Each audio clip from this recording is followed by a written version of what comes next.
Mais moi, je suis contre les frontières, et y compris Schengen a transformé effectivement l'Europe en forteresse.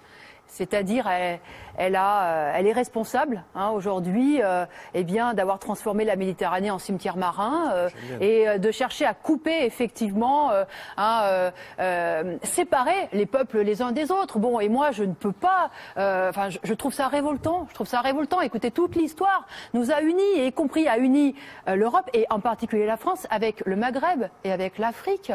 Les liens.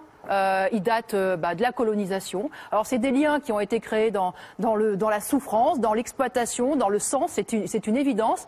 Les jeunes hommes qu'on est allé chercher pour travailler dur dans les mines, à la SNCF, dans le bâtiment, qu'on a aussi intégré quand même dans les troupes indigènes pour aller se battre dans les guerres mondiales. Alors voilà, ces liens, ils existent aujourd'hui. Et il faudrait effectivement empêcher les femmes et les hommes de circuler librement. Moi, je trouve ça, voilà, c'est révoltant. Et par ailleurs, moi je défends cette idée de la libre circulation et de la libre installation.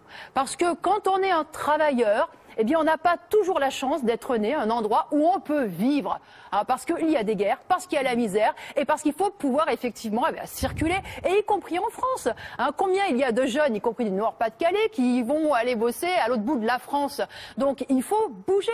Et ça, c'est le lot de tous les travailleurs, d'être des migrants potentiels en puissance, parce qu'en réalité, quand on perd son boulot, qu'on n'en trouve pas, il faut bouger. D'ailleurs, c'est ce qu'on nous dit. On nous dit, il faut que tu bouges. Eh bien voilà, moi je reconnais ce droit. Et encore une fois, les frontières, c'est un obstacle pour les pauvres. Parce que quand on est riche, quand on a le portefeuille bien garni, on franchit toutes les frontières. Donc clairement, pour moi, ça fait partie évidemment des droits des travailleurs. Et je pense aussi que les travailleurs, il faudra qu'ils se battent ensemble pour les mêmes droits et les mêmes salaires.